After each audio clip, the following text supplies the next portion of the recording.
Bismillahir Rahmanir Rahim. Assalamu alaikum wa rahmatullahi wa barakatuh, brothers and sisters. 100 years ago, Muslim soldiers helped defeat the last caliphate. Today, Muslim governments are lining up to destroy the last independent Muslim military power on earth. Same pattern, different century, and we still have not learnt the lesson. Here is the thing that nobody in Muslim political life wants to say out loud. The greatest threat to Muslims has over the last century has not been Britain, nor America, nor Israel. It has never been any outside power. The greatest threat to Muslims, in every generation, in every crisis, in every catastrophe, has been other Muslims. Muslims who calculated their own narrow interest. Muslims who reached out to the strongest non-Muslim superpower of the day and said, "Help me destroy him." And the superpower always obliged. And then, having used its Muslim ally to clear the path, that same superpower turned on the one who invited it, every single time, without exception, for 100 years. Let's go back to where this started, because you need to understand the template. It's 1916. The Ottoman Caliphate is at war with Britain and its allies. The Ottoman Sultan, whatever his weaknesses, held the title of Caliph. He was the last symbolic political head of the Muslim world, and the British needed to neutralize him. So they found their man, Sharif Hussein ibn Ali, the Sharif of Mecca, the guardian of Islam's holiest sites. They offered him an Arab kingdom stretching across the entire Arab world. His price? Lead an armed revolt against the Ottoman Caliphate from within, while Britain attacked from without. Sharif Hussein accepted. In June 1916, the Arab revolt began. Arab fighters, guided by the British agent T.E. Lawrence, tore into Ottoman supply lines, captured Damascus, and helped deliver the killing blow to the last caliphate. By 1924, it was over. The institution that had stood for over 6 centuries was abolished.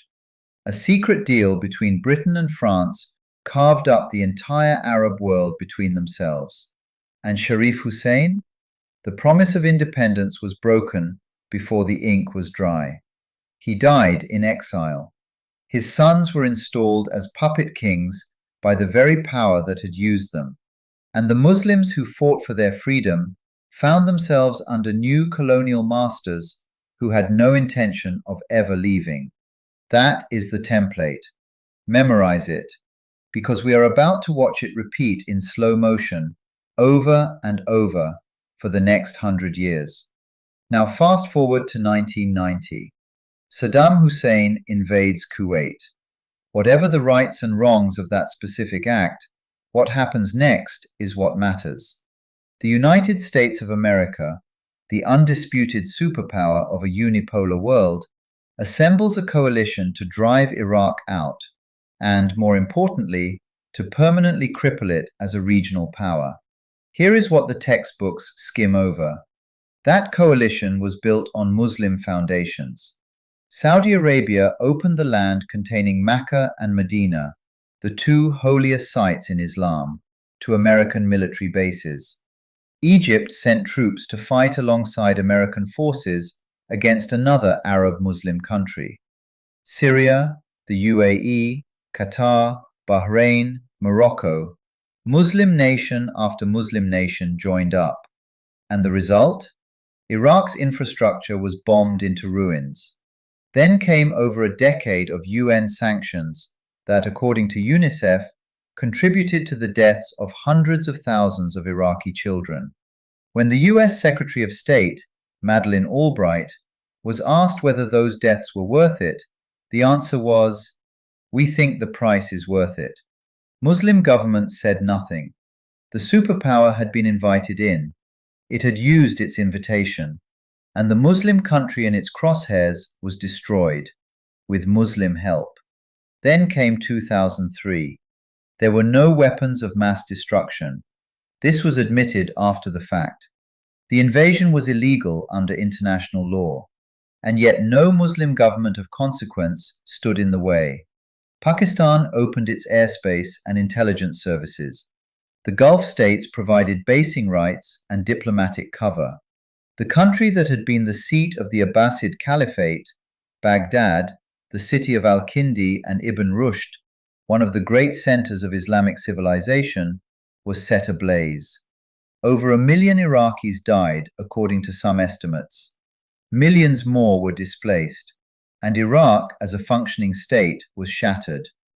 Libya, Syria, Afghanistan, same pattern, different countries. In Libya, the Arab League, dominated by Gulf states, provided the political cover that allowed NATO's bombing campaign to proceed. Qatar funded and armed rebel factions. Gaddafi was killed. And Libya today is a failed state where human beings are sold as slaves in open-air markets. Syria burned for over a decade while Gulf money and weapons flowed in, some of it reaching Al-Qaeda-affiliated groups. 500,000 dead, 12 million displaced. Aleppo, one of the oldest continuously inhabited cities on earth, was reduced to rubble. And here is the question every Muslim needs to sit with. What did the Muslim world gain from any of this? What stability? What security? What justice? The answer is nothing. The region is less stable than it has ever been, and the countries that participated in these destructions are now more dependent on American security guarantees than ever before. Guarantees which, as history shows with terrible consistency, are only valid until your usefulness runs out. Quick pause. If this is making you uncomfortable, that discomfort is exactly what we need more of. Keep watching, because it gets worse before it gets better. Right now, today, 100 years after the fall of the Caliphate, we are watching the same architecture being built around Iran. Iran, whatever its internal politics, whatever theological disagreements exist, is probably the most significant independent Muslim military power in the world. It does not take orders from Washington or Riyadh.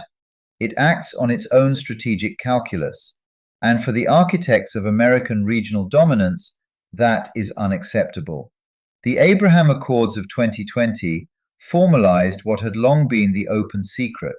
The UAE, Bahrain, Morocco, and others are now effectively aligned with Israel, whose stated objective is the destruction of Iranian military capacity against Iran. Muslim countries are providing overflight rights, intelligence sharing, and diplomatic support for a campaign that could culminate in the total destruction of a country of 90 million people. A country that contains Qom, one of the most important centers of Islamic scholarship on earth. A country of mosques, of Islamic art, of civilization built over millennia. The human cost of a full-scale war on Iran would dwarf Iraq and Libya combined. And yet the logic that drove Muslim leaders to help destroy Iraq in 1991 is the exact same logic driving this today. If I help destroy this one, I will be safe. They will not be safe. They never are. And once Iran is broken, who comes next? Think about it. Pakistan is the only Muslim-majority country with a nuclear weapons program. It has 230 million people. Its relationship with Washington has always been transactional, used during the Soviet-Afghan War, used again after 9/11, then castigated as a double dealer.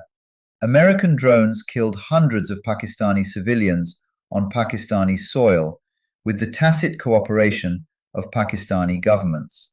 At what point does Pakistan stop being useful and become the problem?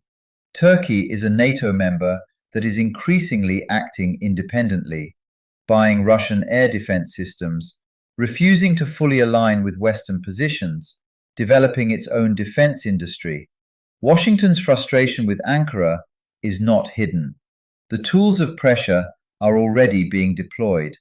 The script for how a country gets transformed from ally to rogue state is already written. It has been used before, multiple times. Now, what does Islam actually say about all of this? Because this is not merely a political failure, it is a spiritual catastrophe. The Quran is unambiguous. O you who believe, do not take the disbelievers as awliya, as allies and protectors, instead of the believers. Do you wish to give Allah a clear case against yourselves? The word awliya does not mean casual friends. It means a protective alliance, supporting, assisting, enabling another party in their actions. When Muslim governments provide basing rights for forces attacking Muslim countries, when they share intelligence used to target Muslim populations, when they provide diplomatic cover for campaigns that kill Muslims, this is the kind of awliya that the Quran prohibits. The Quran speaks to this with direct, explicit clarity. The Prophet, peace be upon him, described the Muslim Ummah as one body. When any part suffers, the whole body responds with sleeplessness and fever. When Muslim governments watch other Muslim countries being bombed and calculate only their own narrow interests, when they ask not what does justice require, but what does Washington want, they are cutting themselves off from the body of the Ummah. And history shows, with a consistency that should terrify every Muslim ruler alive today, that no one who cuts themselves off from the Ummah to shelter under a superpower's wing survives that arrangement. The Quran commands standing for justice without conditions. Be persistently standing firm in justice, witnesses for Allah, even if it be against yourselves or parents and relatives. Justice is not applied only when it is convenient, only when the victim is an ally, only when the aggressor is from a different religion. The obligation of justice is unconditional. It means speaking out when Muslim countries are invaded on false pretexts. It means refusing to provide basing rights for campaigns that kill Muslim civilians. It means standing with the oppressed, even when the oppressor is the most powerful country on earth. And now we need to address the sectarian dimension directly, because it is being weaponized to justify exactly the same pattern we have been describing. Much of the enthusiasm for action against Iran is wrapped in a Sunni-Shia narrative. The idea that fighting Iran is somehow acceptable because Shia Muslims are not really part of the Ummah. This is theologically false. Let me be precise about this. All four major Sunni schools of jurisprudence, the Hanafi, Maliki, Shafi'i, and Hanbali madhahib, have never formally declared Shia Muslims to be outside the fold of Islam. Imam Abu Hanifa, whose followers include the majority of Muslims in South Asia, Central Asia, and Turkey, engaged in scholarly debate with diverse theological positions, but the scholars never made wholesale takfir of Shia. The Maliki school, dominant across North and West Africa, holds the same position. The Shafi'i school, dominant in Southeast Asia, the same. Even the Hanbali school, the strictest of the four, in its classical formulations, as represented by Imam Ahmad ibn Hanbal himself, did not declare Shia Muslims to be kafirs. The Prophet, peace be upon him, himself set the criterion. Whoever prays our prayer, faces our qibla, and eats our slaughtered meat, that is a Muslim. By the Prophet's own words, Shia Muslims are Muslims. They make the Shahada, they pray, they fast, they perform Hajj at the same Kaaba, facing the same Qibla. Their theological differences with Sunni Islam are real, but theological difference is not apostasy. The idea that you can justify assisting in the destruction of Iran because of sectarian identity is not Islam. It is tribalism in religious clothing.